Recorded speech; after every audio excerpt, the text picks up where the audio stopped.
started up a practice in 1999 doing natural things. Doctors called me the witch doctor because nobody else was doing it. Food is really where all the magic happens. If you had to narrow it down, what are 5 good nutrients that you should be eating on a daily basis? The number one food that has the most anti-cancer benefits are actually legumes. I actually encourage eating beans every single day. Tell me a little bit about what the criteria you use to determine which supplements are truly beneficial for cancer prevention. Many supplements are cheaply made.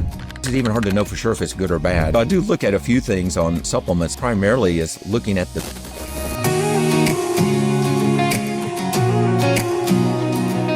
Hello, friends. Welcome back to the Cancer Proof Living podcast. I'm so glad you're here. I'm Michelle, an 8-year non-Hodgkin's lymphoma cancer survivor, a mom, and a certified integrative nutrition health coach. After cancer, I wanted more than just survival, so I built the healing roadmap I couldn't find. Now I guide survivors and cancer-conscious humans to detox, rebuild, and thrive. Today, I had the opportunity to speak with a very special guest, Keith Bishop with Prevail Over Cancer. Keith's the kind of guy who makes science feel like common sense. He's an integrative health educator and cancer research specialist who spent years turning complex medical data into clear, practical advice for everyday people. Whether he's breaking down supplement myths, helping clients navigate cancer care, or pushing for cleaner food policies, Keith brings both heart and rigor to the conversation. He's also an entrepreneur, building guides, books, and coaching programs that empower folks to take charge of their health with real science and not hype. And you guys, this episode is full of juicy details and great advice. Make sure you have a pen and paper handy. Let's get it started. Keith, I think you do it all. Well, just about quite a bit. You know, I'm definitely kind of my specialty is kind of like in the heat of the moment when there's a major crisis. Mm-hmm. You know, usually that's when I get to see people. I do a little bit of prevention, a little bit post, cancer type things. Nothing like what you do, after treatments and things like that. So I do quite a bit, and kind of an evolution. Starting off with pharmacy. I had a pharmacy, owned a pharmacy for 15 years. And actually, my wife was having several health issues. Her father passed away of prostate cancer. And my father was diagnosed with prostate cancer. His dad had prostate cancer. And so I started studying, what do I need to do, about this? And I kept coming up with, and actually, that was before the internet was like really available. So that's back in 1998. Internet was just kind of becoming available, but I kept coming up with food, food items, increasing the risk of prostate cancer. Matter of fact, I helped my wife also. I was actually certified in asthma and pulmonary disease management as a pharmacist. Mm-hmm. And I was helping people with asthma. And so actually, I really had an interest in even opening up an asthma clinic, which is kind of weird. But actually, I couldn't sell a pharmacy. And so therefore I couldn't go into that. And then actually I prayed to God and said, God, if you want me to go into natural things, because I've seen some benefits, in that, I need to be able to sell the pharmacy. Within 2 weeks, a guy walked in and said, Keith, you want to sell your pharmacy? Oh my gosh. Yes, definitely. So within 30 days, I'd sold the pharmacy, and jumped ship, and everybody thought I was crazy.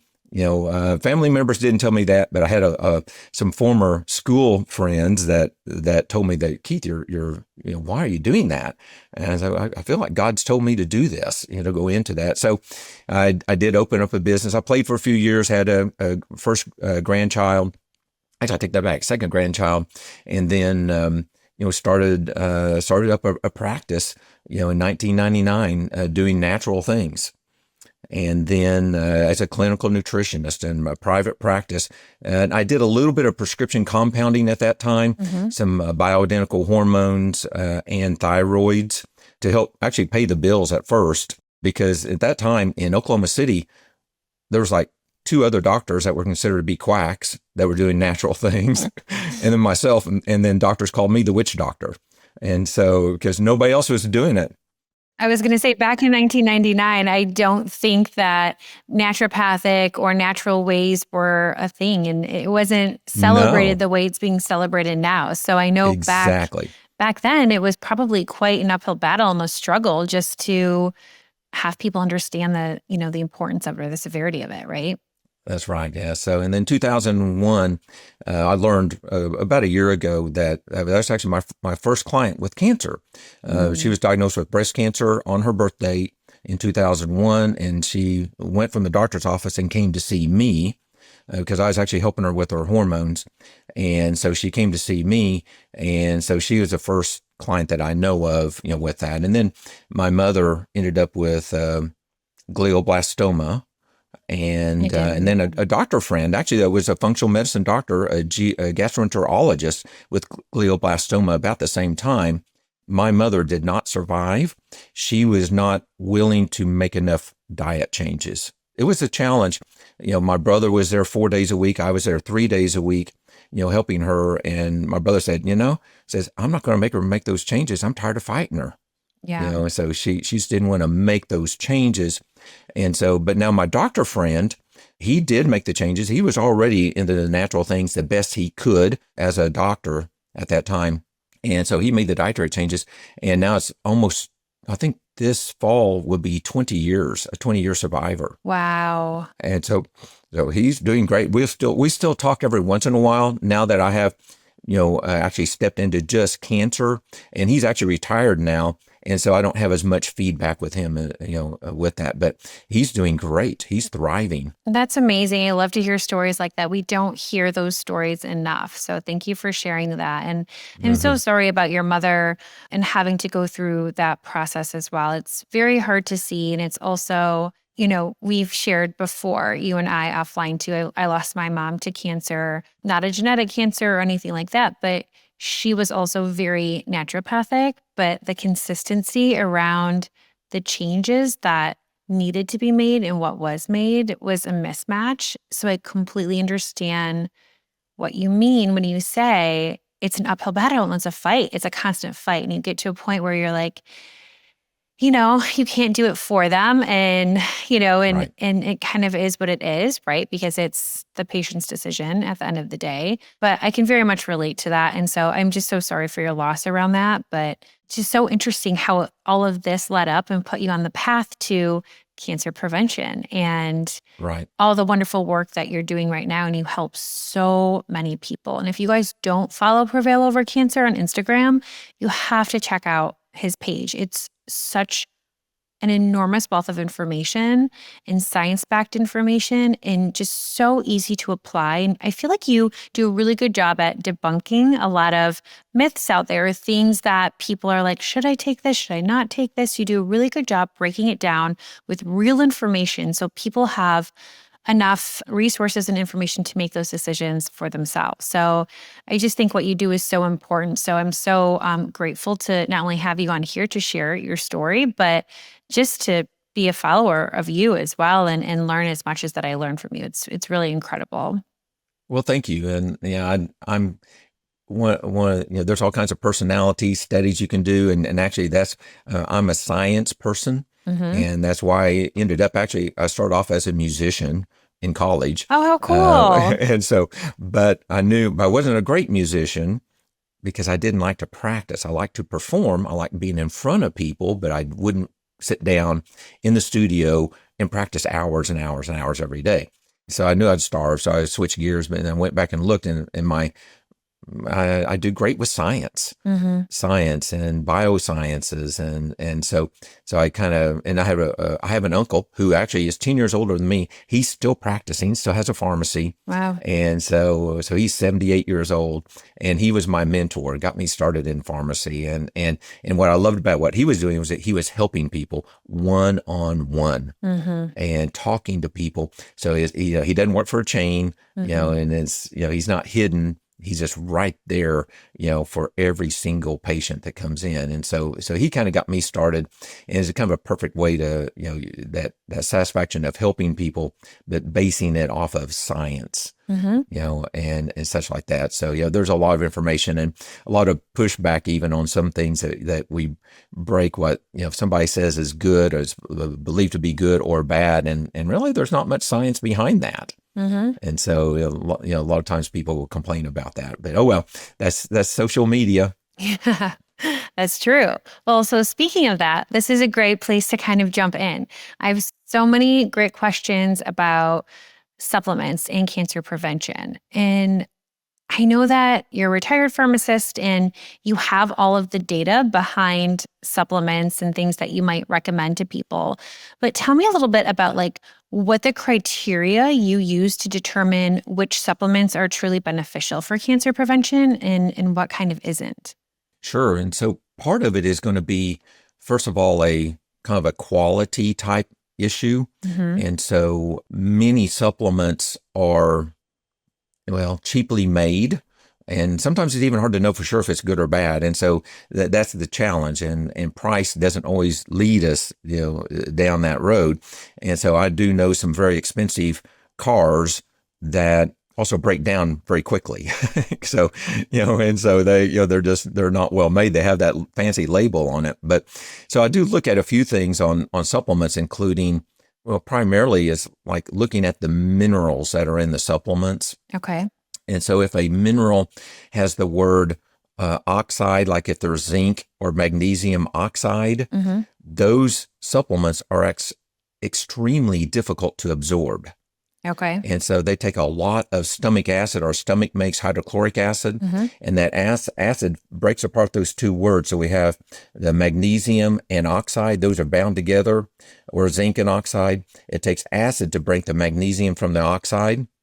So we have the ion, and that's what's absorbed. Okay. And so that oxide or gluconate are a couple of words that I see, if that's listed in the ingredients, that's probably an inexpensive, but it's just not well absorbed supplement.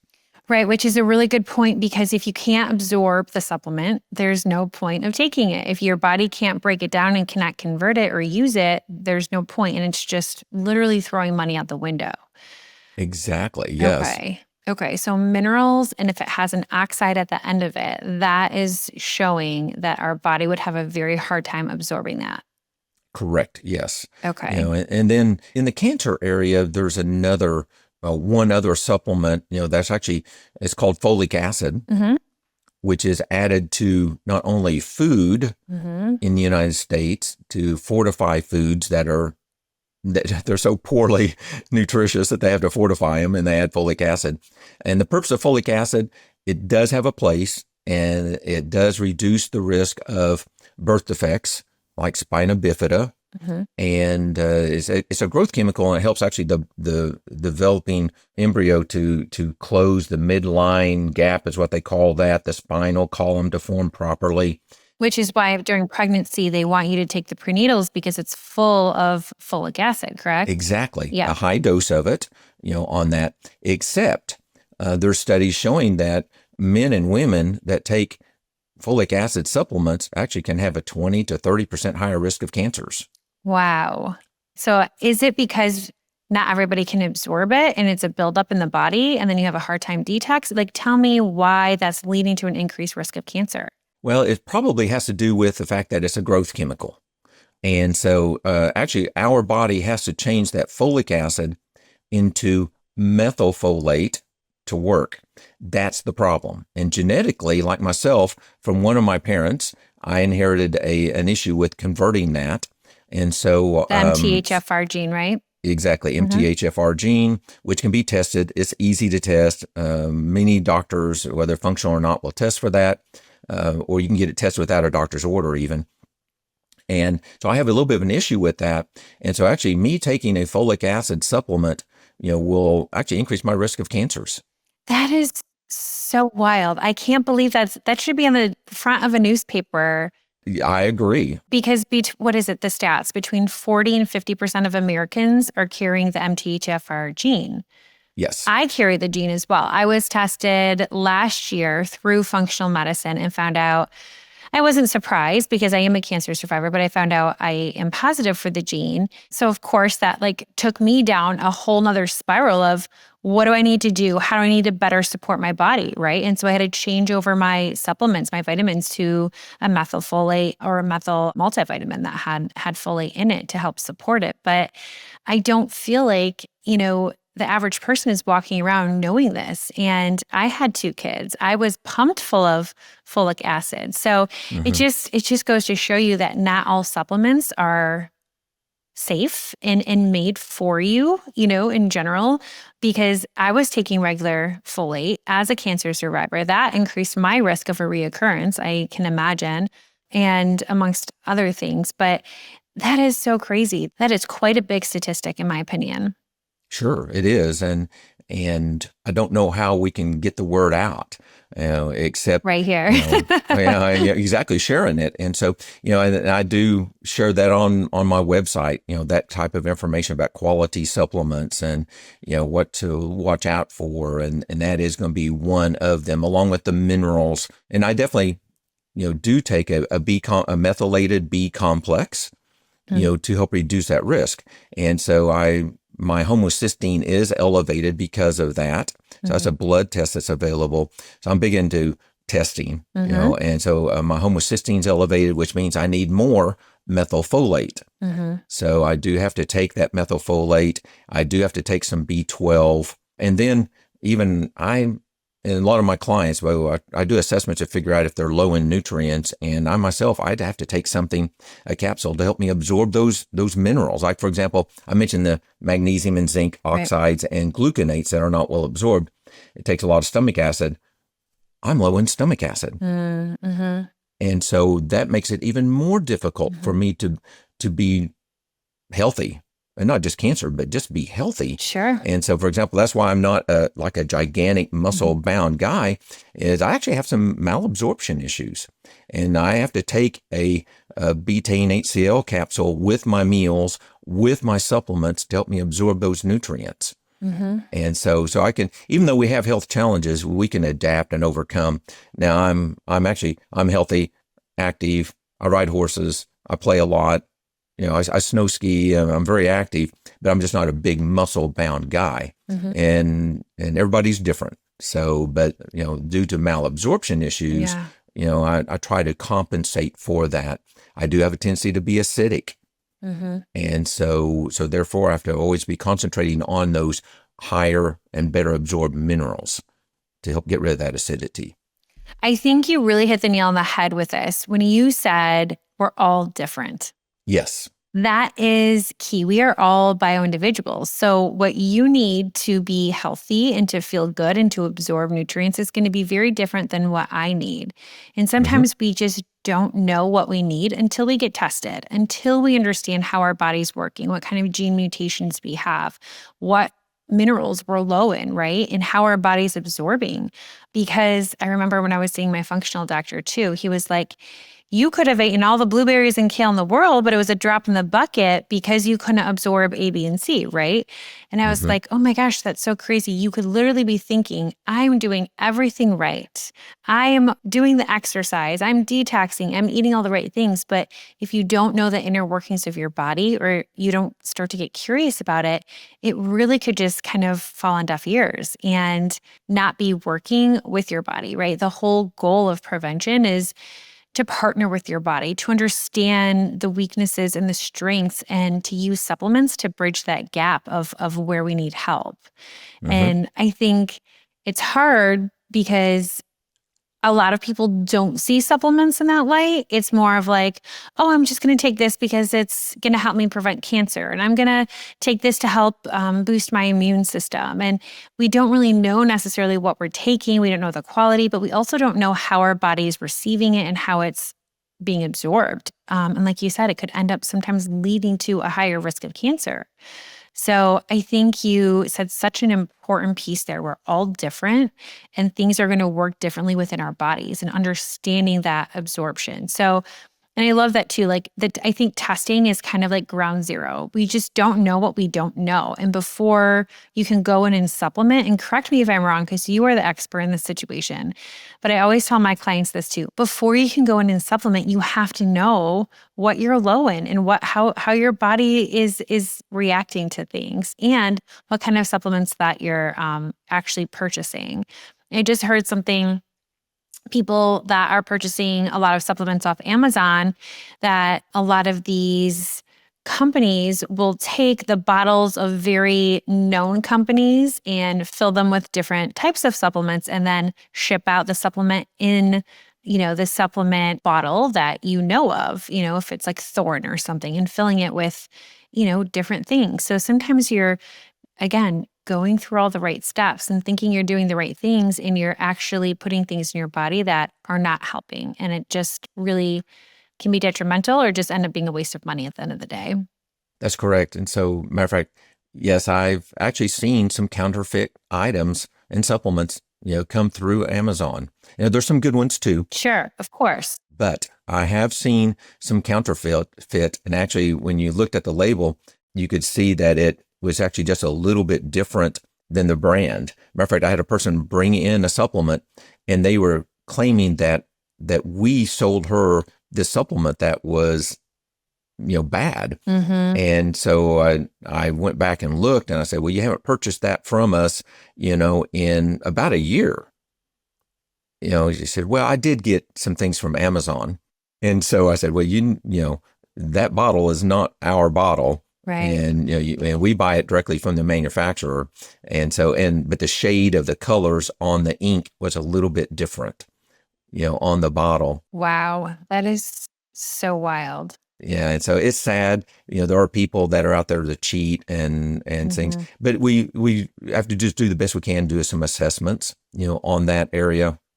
Just make sure that we're doing the best that we can. But also, I think it's important that we have to pay attention to assess our body and find out what we need to do to change the internal environment that allowed that to happen.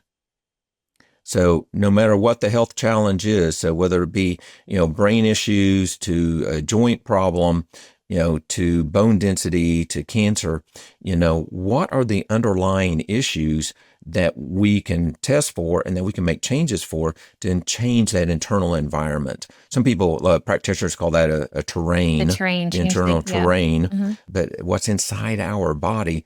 And so we need to change that, for the better. So I'm big in testing and evaluating and doing everything I can to evaluate what's going on inside the body and what do we need to do to correct that. Well, I think that's just the only way to go. I think that should be the principle for medicine, just moving forward, right? Because they say cancer is a symptom of, a disbalance in the terrain and what's happening in the terrain, and just figuring out that root cause.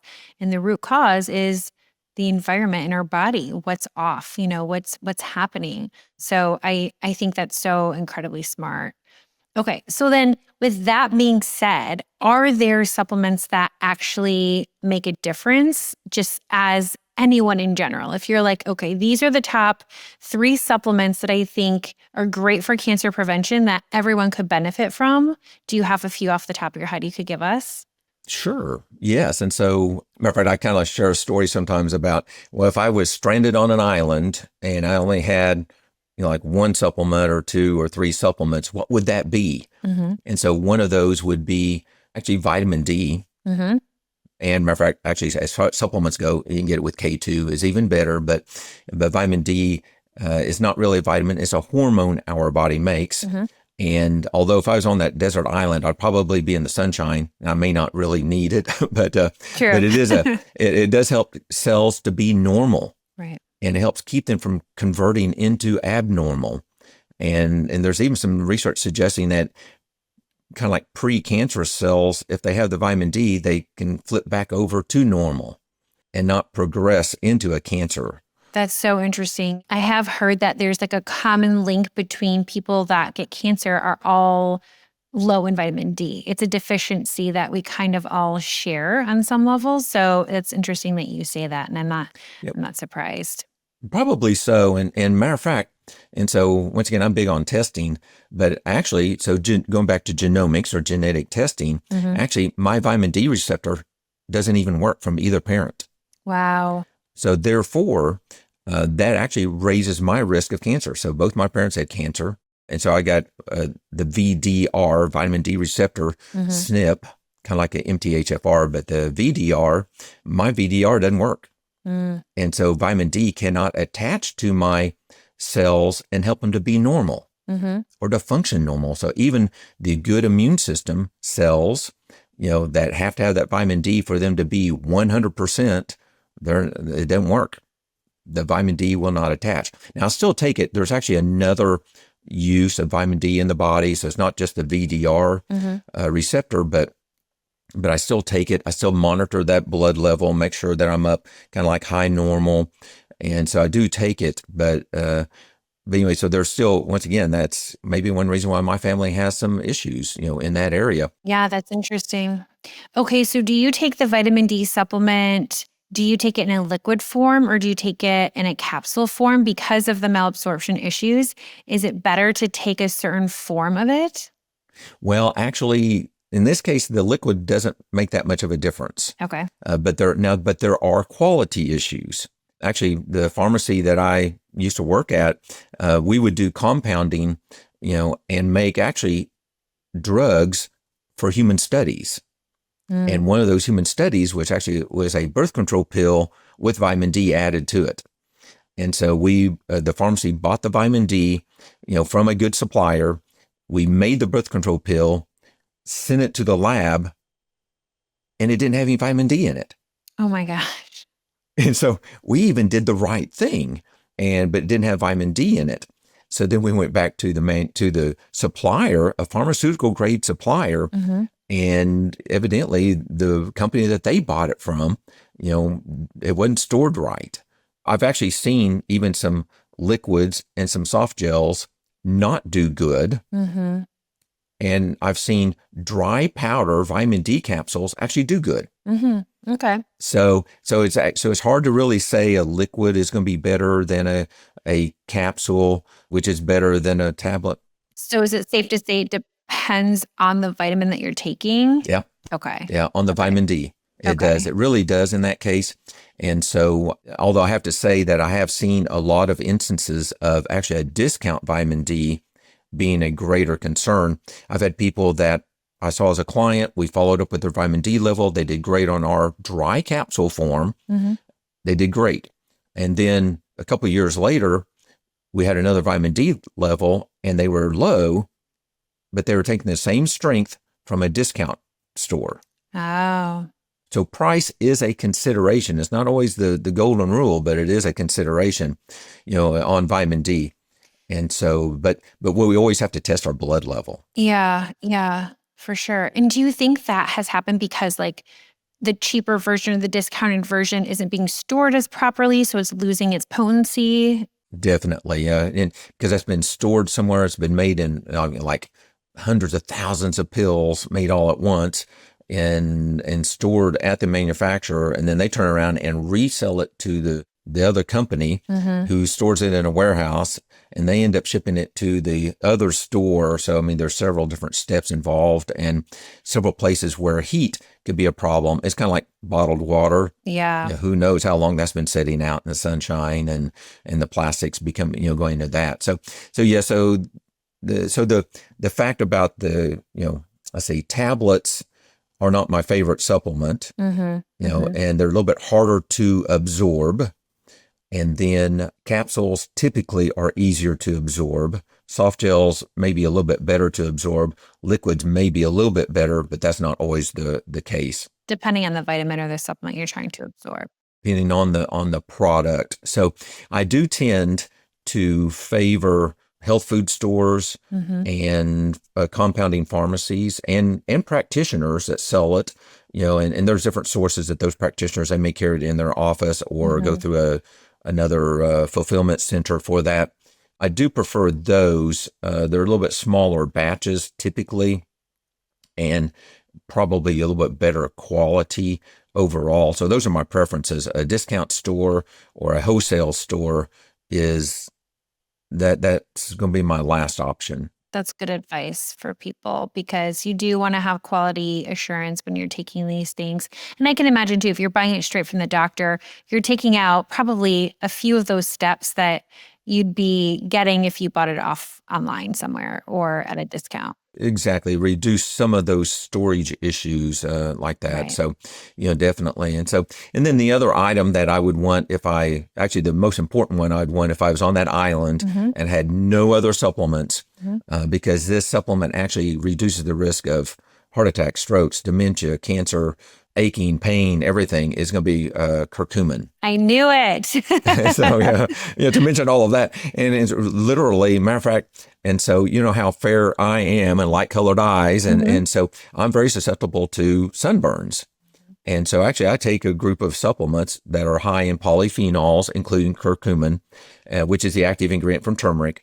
And I take those, and actually I was out, was it Saturday afternoon on my tractor, brush hogging in the sunshine for 4 hours without any sunscreen on. Wow. And I did not get sunburned. Wow. Okay. And so what happens is that these polyphenols from the plants, including the curcumin, repair our cells.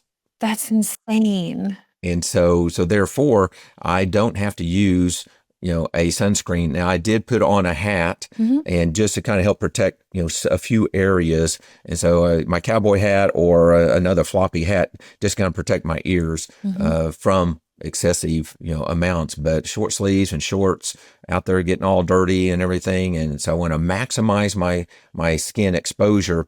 There's other nutrients besides just vitamin D that our body makes from sunshine. So there's many benefits to that. So I want to allow that. But yeah, so curcumin is one of my favorites. And then probably the other one is going to be green tea. Okay. So matcha green tea is my favorite because it's really concentrated, the ground up leaves, and it's, I don't know what they say, it's 5 or 10 times stronger than green tea. Green tea, yeah. I have some right here in my mug too. Matter of fact, I didn't have time. I had another appointment right before our start. I barely got here and switched gears. And so I normally have a glass of, and this time of year it's going to be iced matcha.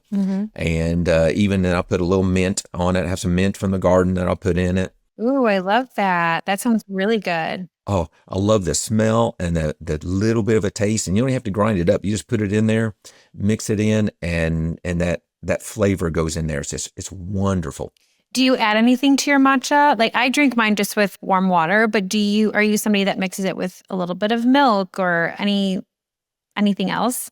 No, I don't mix it with anything else. Okay. And so I don't like sweets. Yeah. And so I'm not going to add any sweetener to it. The milk thing, is a little bit of a concern for my history. Actually, I feel better. So when I first started doing this back in 2000, and I started making changes when I eat, and I realized that when I cut out dairy, milk, and decreased for the most part wheat, I no longer had allergy problems. No more congestion. I didn't have as much congestion and having to clear my throat and things like that. And I felt so much better. And then when I kind of gravitate back into a bad situation due to overwork, I'd leave from the office and go immediately to church. And on the way home, I'd stop by at Taco Bell, a hamburger, French fries, or Taco Bell, and I'd pick up fast food and go to church. And I'd work on things for our Christmas musicals big musicals we'd have every year. I'd work until about midnight on those. I had all kinds of problems, autoimmune problems, pseudo gout, inflamed joints, and major problems. And then every time I'd get back off of that and clean up my diet, oh man, I was great. Yeah. And so by trial and error, I kind of learned about that. So therefore, the dairy, I don't add dairy to anything. Matter of fact, we don't have milk in the house. I rarely have ice cream. I have to admit, every once in a while, I will have a scoop of ice cream. Yeah. I have an ice cream cone occasionally. I don't think we have to be perfect. But on a daily basis, I'm not a baby cow. I don't need to drink milk. Right. And so therefore, but now we do have and I make a hemp seed milk for the house. And so you got real simple to do. We don't even strain it and filter it out. We just grind up in a blender and hemp seed and water and a tiny bit of splash of vanilla into it and a tiny bit of monk fruit into it, or a couple of dates to just sweeten it up just a tiny bit. That's what we use. But I don't even add that. I do make my wife an iced coffee latte out of that. Yeah, some people do really like the lattes or a little bit of like even just the non-dairy milk. And I always say if you can do it at home, if you can do a nut milk at home or make it at home, it's going to be so much better and fresher and taste good than buying it at the stores, right? Exactly that, and the cost, and that's one of my pet peeves, and especially for young people that are trying to start their life and they're spending $5 to $10 a day at the coffee store every day. And you just don't know what you're getting. You don't know what you're getting. You don't know the Exactly. quality of coffee that you're getting. And you don't know the quality of, cream. And not to mention, most people out there are getting some sort of syrup or additive or something, right? It's Exactly. very rare Hmm. not to. So yeah, I couldn't agree with you. Okay, Hmm. so what do you think is the biggest mistakes that people are making with supplements right now? And like we talked a little bit offline about this too. On social media, I feel like at least with my algorithm, with all the health and wellness, I'm being fed supplement ads all the time. There's people, out there promoting supplements and like we spoke about, right? Understanding yourself and what your own deficiencies are, I think is the first step. And then using supplements to help bridge the gap between those deficiencies with food and with supplements or whatever the case is, whatever is going on. But, there's supplements out there that people are promoting about anti-inflammatory and this is going to boost your immune system. This is really going to help with, cancer prevention. And I see it being marketed and even like the GLP-1s, this is going to act like this can help, help you lose weight, help you balance your blood sugar, all things that fall under the cancer prevention umbrella. And I just think it's so easy to get sucked in, right? And to then have a drawer of supplements that you're depending on every single day. And I'm curious from your perspective, since you are just such an expert in this, what the biggest mistakes people are making with just all of the plethora of supplements out there. Well, number one is we got to start with food, our Mm-hmm. diet, and our lifestyle. So our diet and our lifestyle, is more important than supplements. Number one. So we have to address that. So that's why, 95% of my posts are about food, Mm-hmm. a little bit about lifestyle, and a little bit about supplements. And because we have to change that lifestyle and food above everything else. And then what I usually find is that people are taking kind of like a multiple vitamin Mm-hmm. that may not be appropriate due to the folic acid, for Mm-hmm. example. And there's some other nutrients in that, and then poor quality, the oxides and gluconate, Mm-hmm. words at the end of the minerals. And so usually I'm kind of taking people off of that and going a little different direction. Do you really need those items? And do some testing to evaluate that. Besides kind of that multiple vitamin mineral, usually what I see on most of the herbal type things is that people may not be taking the right kind of dose Right. and getting enough. And so I've been helping people once again since 2001, 2008, when I started actually writing articles and my computer, I've got thousands and thousands of files, on this stuff. But I started actually, giving like high enough doses for them to be therapeutic. Mm-hmm. And so that's kind of a challenge. Like the curcumin, one of my favorite ones, actually is not well absorbed. Mm-hmm. And so these polyphenols from plants are geared to be more like a food and a lower dose. And so we have to sometimes play some tricks on them, for our body to absorb it. So a curcumin with a black pepper, Black pepper, yeah. increase absorption anywhere from like 10 to 2,000%. It depends on the person, actually, Mm-hmm. and so it does two things. It helps increase the absorption, but then the black pepper also keeps the liver from getting rid of that herb, Oh, interesting. good and bad. So now the black pepper at high doses may actually have interactions with drugs. Got it. So we have to be a little bit more cautious with that. And then there's another company, they actually combine I want to say this, but they merged the polyphenol with a protein. So now the body thinks it's a protein, so we can get it absorbed and we get higher blood levels, Oh, wow. of these herbs. So that's the issue. And, there are many different herbs that have anti-cancer properties. Mm-hmm. So, and matter of fact, here, where I live, there's even herbs that we don't even think about, like the mulberry leaf and stems, the blackberry leaf and stems, not the fruit, but the actually leaves have significant anti-cancer effects. So we should be making teas from that, where, we hear about the sour sops and some other things that have become sensationalized, and they definitely can have some benefits, but we have to get enough of those to make a difference. Right. And so I think that's the biggest challenge, is getting an appropriate dose without becoming toxic. And everybody's dosages are different. Yes. So that makes it just so much more difficult too, right? Because you're like, oh, I think I'm doing the right dosing, but then you actually might. I actually have heard that about vitamin D too, especially with people who have like autoimmune conditions and stuff too. You might have to take, triple the amount of vitamin D for it to actually do something to your body and to help with the, all of the things. So that's just so crazy though. I think that's a really good point. And probably a big mistake we're all making when it comes to supplements. Not understanding the dosing, not understanding our bodies.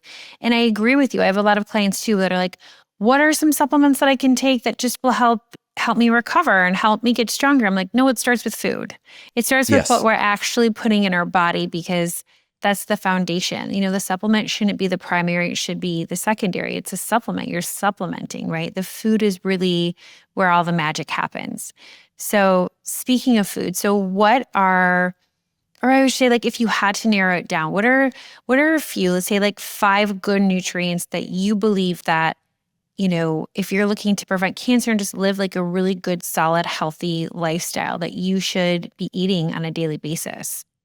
So probably the number one thing, and this is actually difficult to say because I live in cattle country. And so, as a matter of fact, I help my friend with cows. I work cattle, and you can see the horse here. And so, we live in cattle country. But probably the number one food that has the most anti-cancer benefits are actually legumes. Okay. And so, beans and lentils, are extremely important. So I have a cancer keto guide, and actually, so it's cancer keto spelled Kancer, trying to be a little different because this is different, but I actually encourage eating beans every single day. And I do that almost every single day. One of my meals is going to have beans in it. And then my cancer keto program is kind of flexible. So a vegan can do it, or a meat eater can do it, a carnivore can do it. But typically like up to 1 animal protein a day. And typically my wife, actually, she loves that meat. And so that's her choice. And so that typically the nighttime meal is going to be some type of animal protein. But then at lunchtime, I'm typically going to have some type of a bean salad or hot beans or cold beans or something like that, especially 3 of them. So black beans, pinto beans, and kidney beans actually do not spike the blood glucose as bad as most of the others. Oh, interesting. Okay. And so those are also darker color. So most of it, fruits and vegetables and legumes, the darker color typically have more antioxidants that repair our body, but also it's the fiber. Right. And so the fiber helps the gut to work better. We get the good bacteria, our immune system's better. We trap toxins in the gut and can eliminate that. Right. And there's so many benefits to it. And so, but that's probably like the number one thing that, and I'll probably get more pushback on saying that on social media than anything else. Really? And so, yes. And so, there's the carnivore group, that they believe, that eating meat, as a keto diet, is an anti-cancer type, way. And I think we need more data on that. That's a newer type, way to eat, concentrating on primarily animal with very little plant products. It's going to take some time to get the data on that. So that's, number one, but now everybody's a little different. And so I think we have to be kind of cautious about some things like colon cancer. Dairy products actually reduce the risk of colon cancer. But actually for prostate cancer, dairy products, no matter what the source, even yogurt, increases the risk of prostate cancer. Yeah. So dairy is kind of one that I try to be myself a little more careful with, but depends on each person as to what to do for that. But beans, I think, beans and legumes, I think, are extremely important.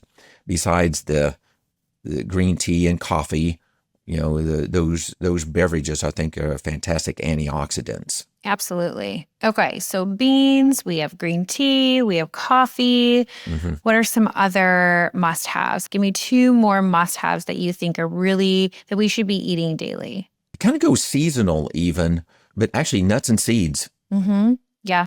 And so I eat a serving of nuts and I eat a serving of seeds every single day. Mm-hmm. And do you switch it up? Like, are you good at varying your diet and keeping it nice and diverse? Or do you just have like a few things on hand that you know are your go-tos? I kind of rotate somewhat, Mm-hmm. although walnuts actually have a lot of cancer research behind them, Sure. more so than all the other nuts and seeds together.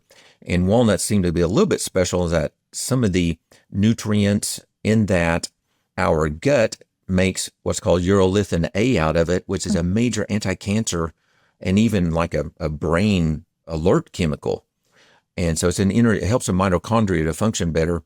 So I kind of tend toward and almost always have some walnuts every single day. Mm-hmm.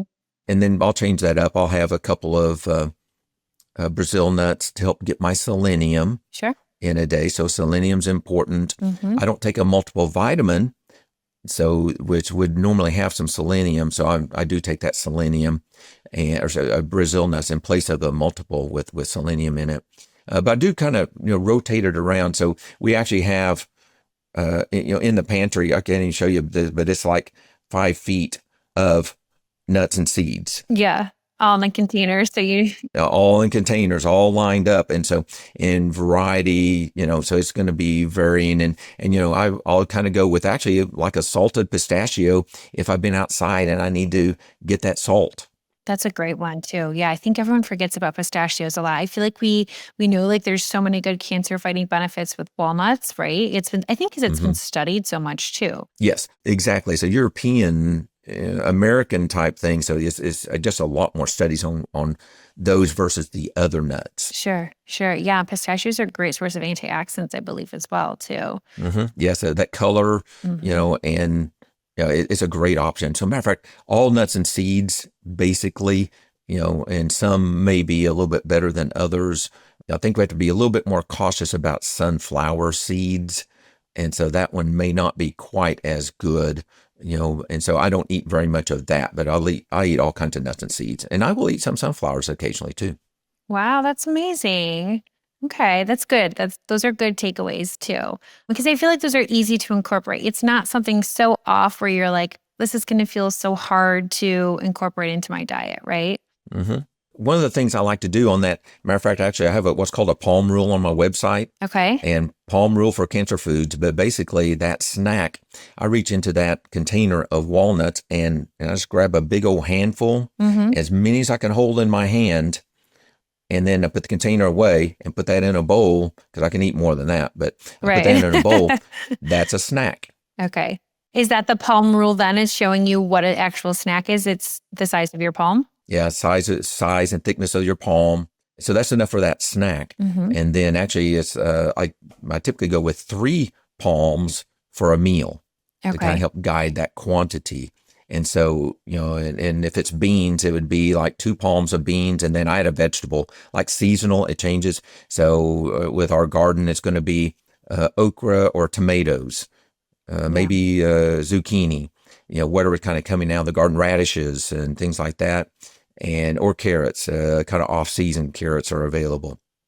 And so it's like 3 palms for a meal is kind of where I'm trying to go to help keep from blood glucose going up. Right. And like it's easier to eat. I could eat a lot more beans than that. Right. And so, and then actually I'll sprinkle the hemp seeds in with that because each tablespoon of hemp seeds has got almost 5, not quite, but maybe about 3 grams of protein. Yeah, it does. Mm-hmm.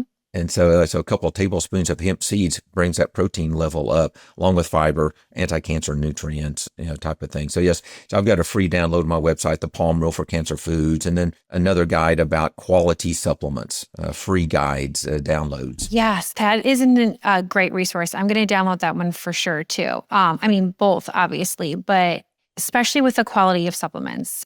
And I wanted to ask you too, it kind of skipped my mind, but when you're looking at like a supplement bottle, besides like the minerals, I know you said like zinc oxide, the magnesium, the minerals, is there any other red flags that you see in a bottle where you're like, no, this doesn't sound legit, I'm going to put it back? Or is there any like buzzword that you see on there where you're like, nope, I know that that's just marketing and it's a buzzword and it's not quality or legit? Like sometimes when I see labels and phrases, it's almost like when you go to the supermarket or to the store too, right? When there's so many labels and it's like non-GMO, or, when you're looking at makeup, it might be, vegan or things like this, where sometimes it's distracting you, right? It's like, yeah, those are great things, but that doesn't necessarily mean that the food that you're buying, the non-GMO food that you're buying, is the right choice of what you should be buying, right? Yeah. So there's one thing recently that I've noticed. Some supplement companies will put on there, it'll say USP, I believe it is. Okay. United States Pharmacopoeia, and which actually I don't like. Okay. And so actually it's an outdated pharmaceutical grade, guidelines that have been updated hundreds and hundreds of times since it first came out. And that company that has that USP on there, they're trying to make you think that's a better product. Okay. And so that's one of the things I look at, and I see companies doing that. And for me, that's actually, believe it or not, that's a red flag. Okay. So there's also now GMP or CGMP, almost all supplement companies have to follow that. Okay. And they may put that on their bottle. But if they start having a lot of like different labels about how, okay, I've got this certification and this, not certifications, or we follow these guidelines, and these guidelines. That's definitely a marketing type thing. And so I wonder about that. And why are they feel like they have to do that? Yeah, that makes sense too. It's almost like you're trying to distract me so much from thinking about it that I'm just going to buy it. It's like, oh, it must be good. It has all these certifications, right? But it's hard from just a consumer perspective, or someone for me that doesn't know a lot about supplement labels or what to watch out for. Does that mean something, right? So the USB or USP? USP. USP. Okay. So USP is something to watch out for. That's a red flag for you. Right. Mm-hmm. Okay. And then the minerals too. Yeah. And the minerals. So those are a couple of things. And so I think those are probably like the main things. And then also I just kind of, if they have a lot of marketing, behind it. And like a client yesterday, she said, I ended up buying something because I watched this 1 hour long video telling how good it was. Those videos suck you in, especially when they're by doctors too. Because it's like, wait, I trust this doctor, and they made this hour video. I've literally gone down the rabbit hole a few times where I'm like, what am I doing? I've just spent 25 minutes watching this doctor, and at the end of the day, it's promoting a supplement, right? And it's like, okay, it's very easy to fall into that trap. It is. And that's what I told her. I said, well, I don't feel like that's probably a great product. And, for what you're needing, and so you need to see if you can get your money back on that. And then, the TV commercials or even internet type things, and they say, oh, yes, backed by, a doctor or a pharmacist. That's just a marketing type thing. It doesn't mean it's legit just because they're saying that. Exactly. That's a paid person, and, so I just don't. Actually, being a former pharmacist, just because a pharmacist recommends it doesn't mean that it's good either. True. And because they haven't studied it. They're looking at medications, yes, but are they looking at the quality of the supplements? When you look at the supplements they're selling, I go, no, they're not. They don't know that. And matter of fact, even years ago, I had one company, they had a calcium supplement. This was before I sold the pharmacy, and I'd learned that actually some calcium supplements had lead in them. Okay. And the supplement company, I was selling a lot of their supplements. And so I said, may I have an assay on your supplement, on your lead. And and the person said, well, we don't provide that information. Okay. And so I discontinued that line. Good for you for making that decision. And they're still in business today, Oh, and as a super discount, product, because once again, they're actually I didn't know at the time, but I mean, it was a cheap line, yeah. Yeah. and therefore they're just getting the cheapest thing that they can get and putting it into their product. Right. It doesn't matter what it's mixed with or what kind of contamination's happening. That's why I think too, like third-party tested supplements are always a great way to go to, because you know that there's no conflict of interest and someone's testing the quality, making sure, there might not be a lot of heavy metals or it's not being mixed or cut with anything too. That's something that I will look for when I'm purchasing supplements or anything really, is like, is it third-party tested? I want to make sure on that. Is that a good rule of thumb? Exactly. Independent third party Right, independent, testing. Yeah. And so, matter of fact, I was on the medical advisory board for a supplement company for 5 years, and we helped set up supplements and set up the formulas. And matter of fact, I was very impressed with this company, and I still have some of their supplements and take some of their supplements and recommend them some of theirs, and how strict they were about, they get a product in and they would actually test it themselves. Wow. To make sure that each and every ingredient was there like it's supposed to be, and so they didn't trust the manufacturer or source. They tested it themselves. I feel like it would be the same way. Like if my name's going on something and I'm giving it to people, I want to make sure it's the purest form. It's not harmful in any way, just on some moral ground, and just knowing that the product you're putting out is helping people, not harming people, and having that kind of standard, I think is really important. So that's good to hear that there's companies out there that are doing that and going the extra mile. And I do know too, like there's a few companies that I've come across with tea and just like certain things where they go above and beyond to make sure that the quality is not only so good, but it's there, that there's processes and procedures in place to make sure that their products are coming out good. And it's like, once you find a couple of those products or companies, you just stick with them because you can trust the company. If they're doing that due diligence, then more than not, a lot of their products are going to be good to use and good choices. That's right. Yeah. This supplement company, I've been taking and selling their products for 20 years. Wow. That's good. Yeah, they're doing great, with what they do. Sure. Has there been anything outside of nutrition and supplements that you do that you feel like has been a game changer for cancer prevention? Oh, yes. So lifestyle things, and definitely. So physical activity and exercise, extremely important. And then probably the most important thing that I see is, and it still goes along with that area, is actually like a sauna. Yeah, I love saunas too. The heat source. And like I do an infrared sauna at least 5 days a week. The only reason I don't do it 7 days is because I've always got stuff going on. Sure. And there's going to be something that's going to happen. But I do it at least 5 days a week, and to ramp up my immune system. So once our temperature gets up to closer to 102. So, I mean, this is hard. Yeah. Pushing it. But I put a thermometer under my tongue and check that temperature. And so I want my temperature at least 101 Fahrenheit. While you're in the sauna. While I'm in the sauna. So toward the end of the sauna, when the timer goes off underneath the tongue, that at work. And if I'm not to at least 101, I'm staying in there a little bit longer. Do you have to be at like 101 or 102 for a certain amount of time? Or is it about just reaching that peak to get your immune system there? We only have so much time. So I think there's only so much that we could do. I think actually 102 is ideal. And so, but it's more of a time issue. And then also even at 101, I'm actually starting to get a little bit mentally challenged. Yeah. It's hard to concentrate. Cloudy, yeah. And almost a little panicky in a way. So I'm kind of calling it quits, and I've got to get out.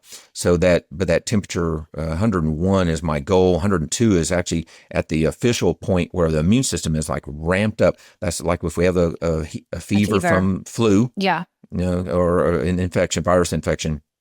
That's how our body fights infections. That's how our body fights cancer.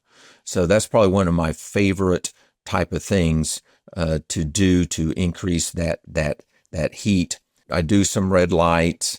I do some other things, but the sauna is one that I'm just really pushing. I'll even do it depends on how deep or where the cancer is. We'll do an infrared heating pad treatment. Mm-hmm. Oh, I didn't realize they had infrared heating pads too. Mm-hmm. Infrared heating pads. So you can target one source of the body. Exactly. Yeah. But it only goes about an inch deep. The heat does. And so, but cancer cells actually die at 109 degrees. Mm-hmm.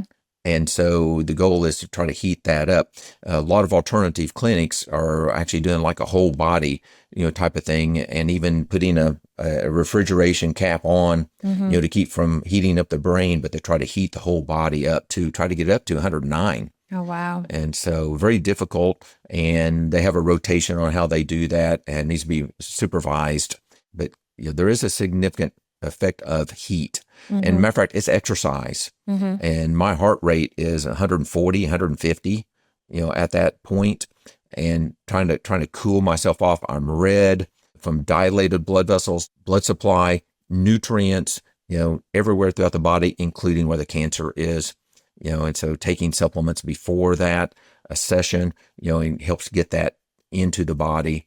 So sauna is probably one of my favorite non-supplement, non-food type things, to try to implement besides exercise. So that's another area that it's a challenge. Actually, trying to get clients to exercise is actually a challenge. I know. I have the same experience with clients sometimes too. It can be a pushback, and it's sometimes we resist what we know we need the most too at the end of the day, but you can't ignore the science-backed information around exercise, not only for cancer prevention, for cancer recovery, for reoccurrence, but just longevity and our brain health, our overall body, just all of the metabolic, functions that we do. It's just such a free, supportive thing that everyone can start incorporating into their lifestyle immediately. That's right. Yeah. And we need some accountability sometimes. Absolutely. So like a coach, family member, somebody or friend, partner to help us to do those things. Sure.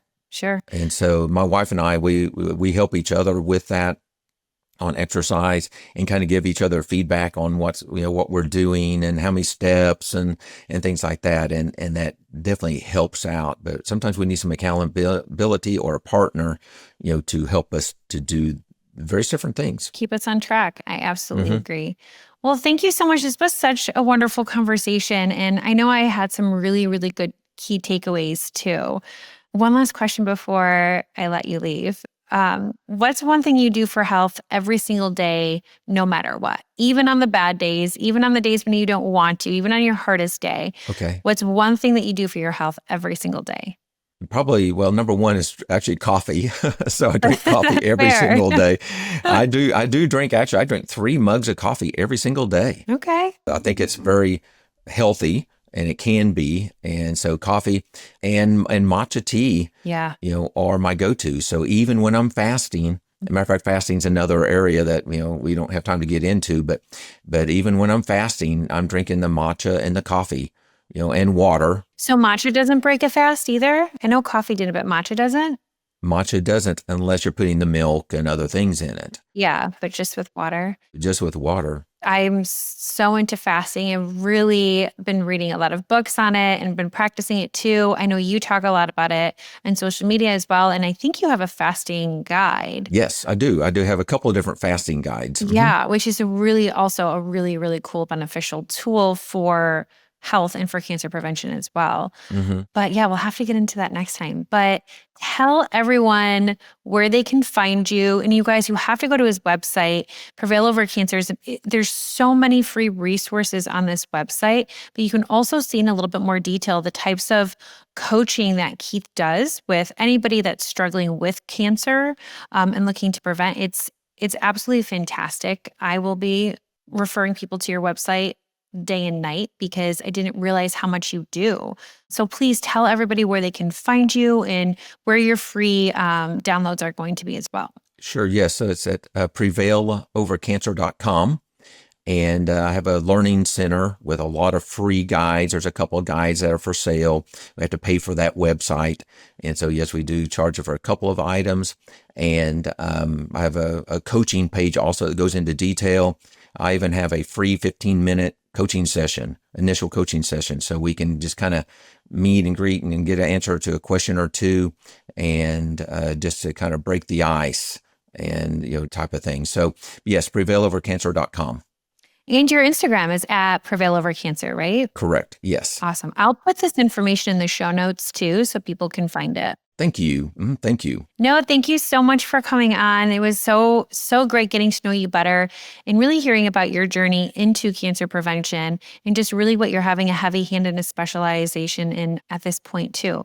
Your work is so incredible. It's so beneficial. It's so helpful. I know that you are working diligently with so many people fighting cancer out there. So personally, I just want to say thank you. And I'm just so honored for you to have come on the podcast. So thank you so much for that. Oh, my pleasure, Michelle. Thank you. And I'm excited to be here, and I can't wait to get this podcast and share it with people too, and share what you're doing too. So you have a great service for the public too. Thank you. Absolutely. All right. Well, have a great rest of the day. Thank you. Okay. Thank you. You too. I hope today's episode gave you something that you can use on your own healing journey. If this podcast is helping you, the best way to support it is by leaving a review on Apple or Spotify. Reviews help more survivors and cancer-conscious people find the show and get the hope and guidance needed. You can also watch these episodes on YouTube if you want to see the conversations and resources in action. Make sure you're subscribed so you never miss new episodes. The link is below on the show notes.